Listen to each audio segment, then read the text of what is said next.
प्यारे बच्चों, मैं संतोष सानू बद्रीनाथ प्रगति GKGS क्लास ए तिरंगा चौक सहरसा में आप सबों का हार्दिक स्वागत एवं अभिनंदन है। चलिए प्यारे बच्चों, यह ज्योग्राफी का यह तीसरा लेक्चर होगा। जो चैप्टर हम लोग पढ़ रहे थे उस चैप्टर में हम लोग जो अभी पढ़ेंगे, यह हम बोले थे कि आपको फर्स्ट वॉल्यूम छोड़ करके सेकंड वॉल्यूम हम स्टार्टिंग किए। जो चैप्टर जनसंख्या से बारे में है, जनगणना से मिलता जुलता है, जनसंख्या के घनत्व के बारे में, वितरण के बारे में, वृद्धि के बारे में इस चैप्टर में हम लोग पढ़ेंगे। और इस कंपटीशन के साथ साथ यह 12th के एग्जाम के लिए यह चैप्टर बहुत बड़ा इंपॉर्टेंट हो जाता है। इसलिए प्यारे बच्चों, इस चैप्टर में हम लोग पढ़ते हैं। तो सर्वप्रथम हम लोग जनगणना के बारे में बात किए थे, और जनगणना के बारे में आप लोग से जो क्वेश्चन पूछा जाएगा प्यारे बच्चों, वह 2011 ईस्वी में जो जनगणना हुआ, 10 वर्ष के बाद जो जनगणना होती है प्यारे बच्चों, उसके बारे में। तो हम पहले चर्चा किए थे कि जनगणना यह 2011 ईस्वी में जो जनगणना था, वह जनगणना प्यारे बच्चों यदि देश की 15वीं जनगणना थी और आजाद भारत की यह 7वीं जनगणना थी। और इस जनगणना जो बताए थे प्यारे बच्चों 10 वर्ष के बाद होती है, और हम बताए थे भारत जनसंख्या के दृष्टिकोण से दूसरा स्थान है। और विश्व के लगभग प्यारे बच्चों यदि क्षेत्रफल तो 2.4% हम बताए थे यदि स्थान भारत अपना छेकता है, लेकिन विश्व के कुल जनसंख्या का 17.5% जनसंख्या जो निवास करते हैं प्यारे बच्चों, वो अपने भारत देश में करता है। तो अब इस यदि आपको कभी कभी क्वेश्चन यह पूछा जाएगा कि जनसंख्या के दृष्टिकोण से 3 बड़े राज्य का नाम बताइए, जनसंख्या के घनत्व के दृष्टिकोण से 3, 4, 5 राज्य का नाम बताइए, साक्षरता के दृष्टिकोण से पूछ देगा, लिंगानुपात के दृष्टिकोण से यदि आपको 5-4 राज्य पूछ देगा प्यारे बच्चों, उस पॉइंट को हम लोग पढ़ेंगे। तो अब यदि हम लोग चर्चा करते हैं प्यारे बच्चों, पहला यहाँ पर यदि चर्चा करते हैं कि भारत में जनसंख्या घनत्व वाले 5 राज्य, तो पहला पॉइंट हम बताए थे, आप लोग पिछले वीडियो में जब देखे होंगे कि जनसंख्या घनत्व हम बताए थे कि यदि प्रति वर्ग किलोमीटर में जो जनसंख्या निवास करते हैं उसे जनसंख्या घनत्व कहा जाता है। जब 2011 ईस्वी की जनगणना हुआ था, तो 2011 ईस्वी की जनगणना के अनुसार भारत का जो जनसंख्या घनत्व था वह 382 व्यक्ति प्रति वर्ग किलोमीटर में। तो और प्यारे बच्चों, जनसंख्या घनत्व के बारे में यदि हम बताए थे कि 2011 ईस्वी के जनगणना के अनुसार भारत में प्रति वर्ग किलोमीटर में 382 व्यक्ति का निवास करती है, तो यह क्वेश्चन याद रखेंगे। लेकिन उसमें जाने थे कि सबसे अधिक जनसंख्या घनत्व वाला राज्य जो था अपना बिहार था। वह बिहार में हम बताए थे पढ़ने लिखने में सबसे कम, आपको यदि कम साक्षर राज्य जो है अपना बिहार है। सबसे अधिक राज्य है प्यारे बच्चों आपको केरल राज्य साक्षरता के दृष्टिकोण से। लेकिन पढ़ने लिखने में सबसे कम यदि पूछा जाएगा कौन सा राज्य साक्षरता के दृष्टिकोण से, अपना बिहार। लेकिन जनसंख्या घनत्व की बात करेंगे, जनसंख्या की बात करेंगे, बच्चे की बात करेंगे, वह अपना कौन सा राज्य आ जाता है, अपना प्यारे बच्चों आपको बिहार आ जाता है, जिसका 1106 व्यक्ति जनसंख्या घनत्व अपना बिहार राज्य का। भारत का पूछेगा तो 382, यदि सबसे अधिक जनसंख्या घनत्व वाला राज्य बिहार 1106, और सबसे कम जनसंख्या घनत्व वाला यदि राज्य पूछा जाएगा तो वह प्यारे बच्चों आपको अरुणाचल प्रदेश 17 व्यक्ति प्रति वर्ग किलोमीटर में क्या करते हैं, आपको निवास से करते हैं। तो अब उसी से 3-4 राज्य आपको याद करवा देते हैं जनसंख्या घनत्व के दृष्टिकोण से। तो प्यारे बच्चों, जब हम पहला भारत में जनसंख्या घनत्व वाले 5 राज्य की यदि हम लोग तुलना करेंगे, उसमें पहला राज्य आ जाता है बिहार। और बिहार के बारे में तुलना किए तो बिहार राज्य का जनसंख्या घनत्व 1106। इसके बाद दूसरा स्थान पर आ जाता है पश्चिम बंगाल 1028। इन सब का डाटा नहीं याद रखेंगे, सिर्फ राज्य याद रखेंगे। तो बिहार बोले 1106, बिहार हो गया जनसंख्या घनत्व के दृष्टिकोण से पहला राज्य। दूसरा पूछा जाएगा तो पश्चिम बंगाल, तीसरा पूछा जाएगा तो केरल, चौथा पूछा जाएगा तो उत्तर प्रदेश, और यदि 5वां पूछा जाएगा तो हरियाणा। लेकिन क्वेश्चन जब भी आएगा जनसंख्या घनत्व वाला सबसे अधिक राज्य तो बिहार, सबसे कम तो अरुणाचल प्रदेश। लेकिन 3 राज्य याद रखिएगा सबसे अधिक जनसंख्या घनत्व वाला, बिहार, पश्चिम बंगाल और प्यारे बच्चों आपको केरल राज्य। अब यदि आपसे क्वेश्चन पूछा जाएगा प्यारे बच्चों कि यदि भारत का 2011 ईस्वी के जनगणना के अनुसार 121 करोड़ भारत की जनसंख्या गणना किया गया था, लेकिन आपको क्वेश्चन पूछा जाएगा 3 राज्य या 5 राज्य बताइए जो जनसंख्या के दृष्टिकोण से सबसे अधिक है। तो हम चर्चा किए थे कि यदि एक राज्य उत्तर प्रदेश, जिसको यूपी कहा जाता है प्यारे बच्चों, तो सबसे अधिक जनसंख्या वाला राज्य जो कहा जाता है वह आपको उत्तर प्रदेश। याद रखना, सबसे अधिक जनसंख्या वाला राज्य जो है वह उत्तर प्रदेश, और सबसे कम जनसंख्या वाला राज्य जो है वह प्यारे बच्चों आपको यदि सिक्किम राज्य है। तो अब यदि उस पर 4 राज्य का हम लोग क्या करते हैं, याद करते हैं। तो यहाँ पर दूसरा टॉपिक पर जाते हैं कि भारत में सर्वाधिक जनसंख्या वाले राज्य है। एक तो हमने जाने उत्तर प्रदेश, दूसरा हो गया महाराष्ट्र, तीसरा हो गया बिहार, चौथा हो गया पश्चिम बंगाल, पांचवा हो गया आंध्र प्रदेश। यदि क्वेश्चन पूछा जाएगा कि यदि सबसे अधिक जनसंख्या वाला राज्य 3 राज्य या 5 राज्य का नाम बताइए, तो पहला याद रखना है बिहार, दूसरा याद रखना महाराष्ट्र, तीसरा याद रखना है प्यारे बच्चों आपको अपना बिहार, और चौथा याद करना है आपको पश्चिम बंगाल, पांचवा याद करना है आंध्र प्रदेश। ऐसे भी याद कर सकते हैं इसके ट्रिक के माध्यम से। यूपी ने मारा बिहारी के गाल पर, बिहारी के गाल पर। तो अब प्यारे बच्चों इस ट्रिक के माध्यम से भी आप याद कर दें। यूपी मतलब हो गया उत्तर प्रदेश, मारा मतलब प्यारे बच्चों आपको हो गया महाराष्ट्र, बिहार से हो गया बिहार, गाल से हो गया प्यारे बच्चों पश्चिम बंगाल। जनसंख्या के दृष्टिकोण से पहला राज्य उत्तर प्रदेश, दूसरा कौन हो गया महाराष्ट्र, तीसरा कौन हो गया बिहार, और चौथा गाल, गाल से क्या हो गया बंगाल मतलब पश्चिम बंगाल। इस तरीका से जनसंख्या के दृष्टिकोण से यदि हम याद रखेंगे। अब प्यारे बच्चों इसके बाद हम लोग लिंगानुपात का तुलना किए थे। लिंगानुपात हम बताए थे कि भारत में लिंगानुपात जो तुलना किया जाता है, लिंगानुपात किसे कहा जाता है? लिंगानुपात भारत में कहा जाता है कि 1000 पुरुष में स्त्रियों की संख्या, मतलब पुरुष 1000 पुरुष पर जो स्त्रियों की हम तुलना करते हैं कि यदि 1000 पुरुष पर कितना स्त्री की महिलाओं की संख्या है, उसे कहा जाता है लिंगानुपात। तो प्यारे बच्चों हम यदि लिंगानुपात की यदि बात करेंगे तो सर्वाधिक लिंगानुपात वाला राज्य केरल, क्योंकि सबसे पढ़ा लिखा राज्य जो है वह प्यारे बच्चों आपको केरल राज्य है। तो सर्वाधिक लिंगानुपात वाला राज्य वह आपको केरल है। वहाँ 1000 पुरुष पर 1084 महिला है, मतलब 84 महिलाएं वहाँ स्त्रियों की संख्या क्या है आपको अधिक है। तो यदि सबसे अधिक लिंगानुपात वाला राज्य कौन हो जाएगा? केरल। लेकिन सबसे कम लिंगानुपात वाला राज्य की यदि बात करेंगे तो वह हो जाएगा प्यारे बच्चों आपको हरियाणा।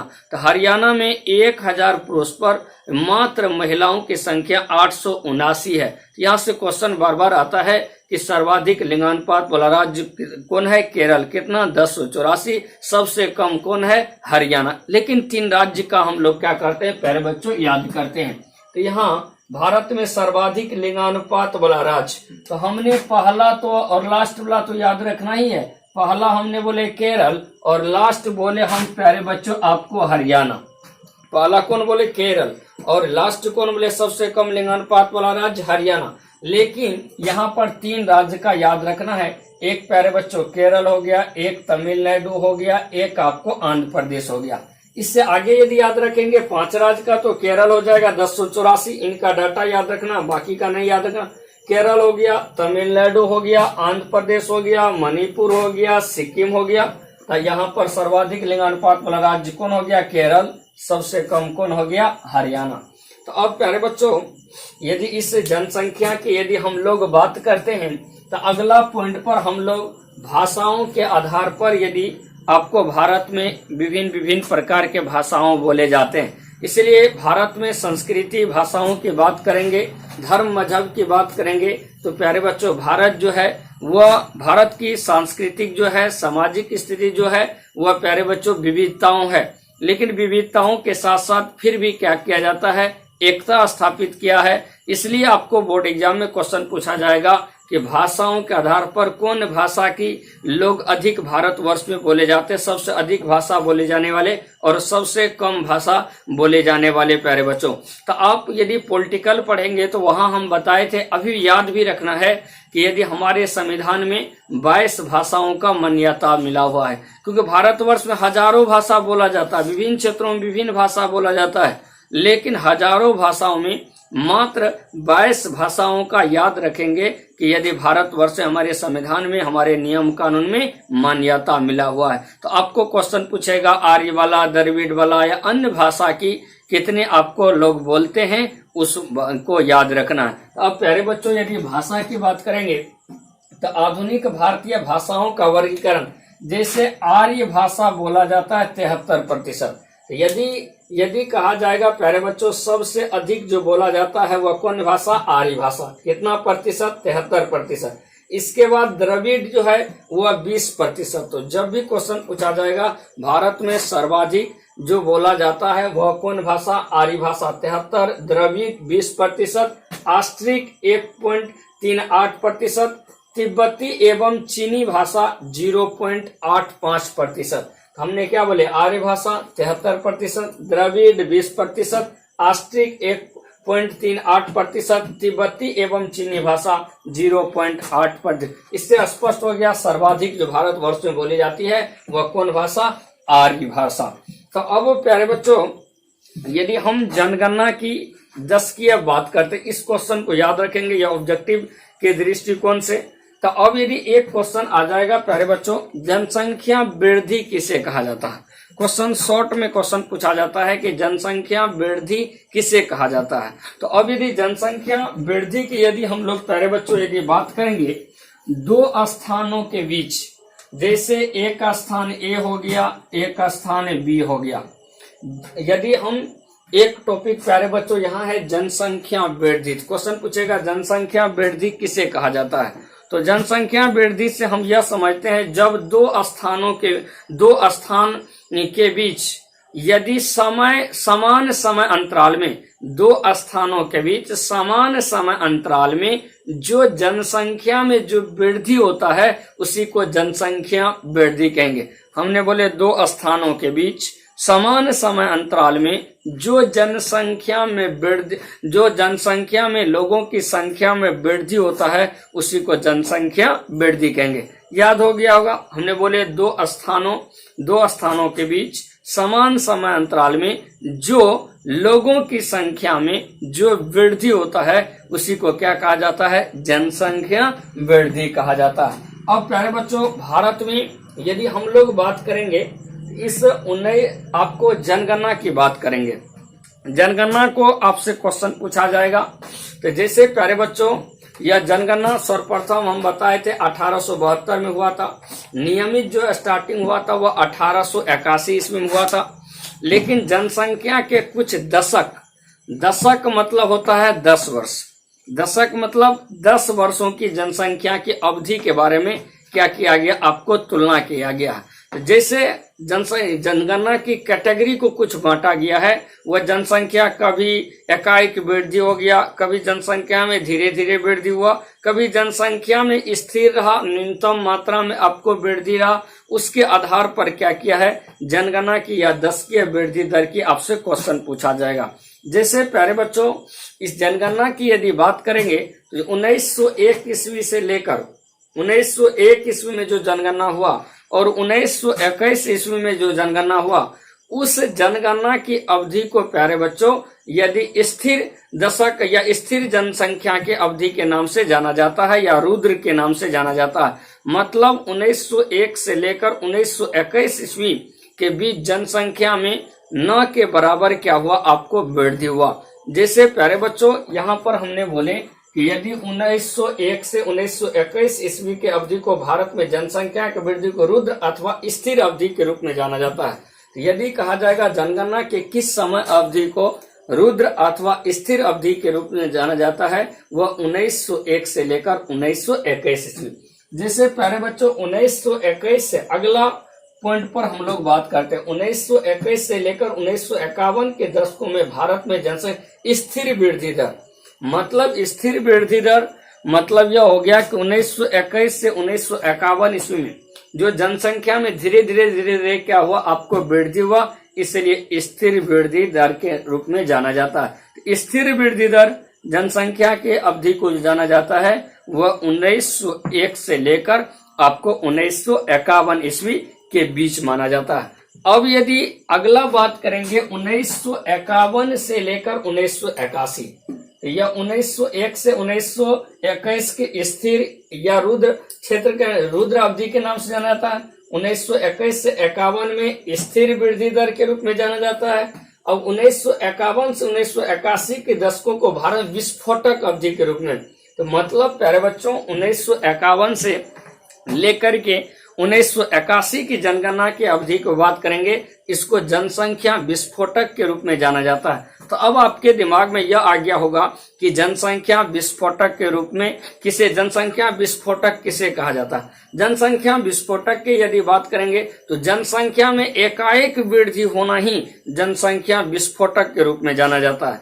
जैसे यदि बात करेंगे जनसंख्या विस्फोटक कैसे होगा, जब जन्म दर क्या हो जाएगा, अधिक हो जाएगा, मृत्यु दर क्या हो जाएगा, कम हो जाएगा, तो जनसंख्या में क्या हो जाएगा, एकाएक क्या हो जाएगा, वृद्धि हो जाएगा। तो एकाएक जब जनसंख्या में वृद्धि हो जाएगा उसे जनसंख्या विस्फोटक के रूप में जाना जाता है। तो अब प्यारे बच्चों जनसंख्या विस्फोटक के रूप में 1951 से 1981, तो 81 की अवधि को जनसंख्या विस्फोटक के रूप में जाना जाता है। इसलिए यह क्वेश्चन याद रखेंगे, यहाँ से जनगणना के बारे में यदि आपको क्वेश्चन पूछा जाता है।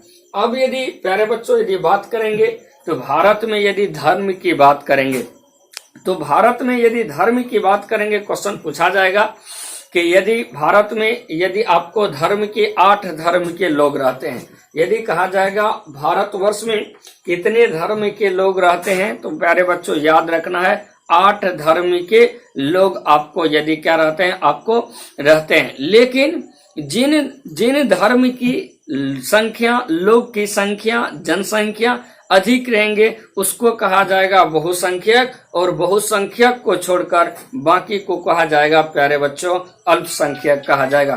तो अब यदि हम लोग यदि बात करेंगे, इस पॉइंट पर चर्चा करेंगे, तो अब यदि प्यारे बच्चों यहाँ पर यदि अपने भारत में कितने धर्म के लोग, यदि 8 धर्म के लोग, क्वेश्चन पूछा जाएगा भारत में कितने धर्म के लोग रहते हैं, 8 धर्म के लोग, जिसमें हिंदू, यदि इस्लाम, सिख, बौद्ध, जैन, ईसाई, यहूदी, पारसी। हमने क्या बोले, भारत में कितने धर्म के लोग, 8 धर्म के लोग रहते हैं।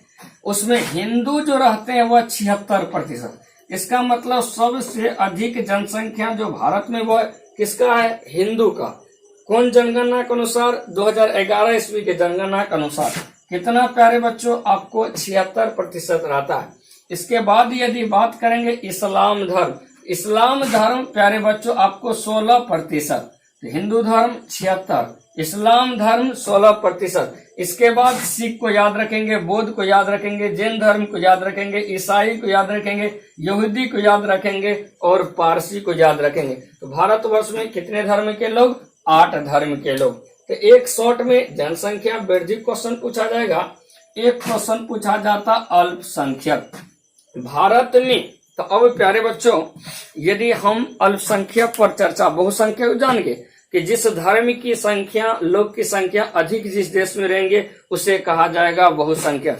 लेकिन भारतवर्ष में जिस धर्म की लोगों की संख्या कम रहेंगे उसे अल्पसंख्यक कहा जाएगा। तो भारतवर्ष में हमने बोले भारत में हमने बोले प्यारे बच्चों, भारत में धर्म के आधार पर जिन धर्म की संख्या कम है, भारत में धर्म के आधार पर जिन धर्म की लोग की संख्या कम है उसे अल्पसंख्यक कहा जाएगा।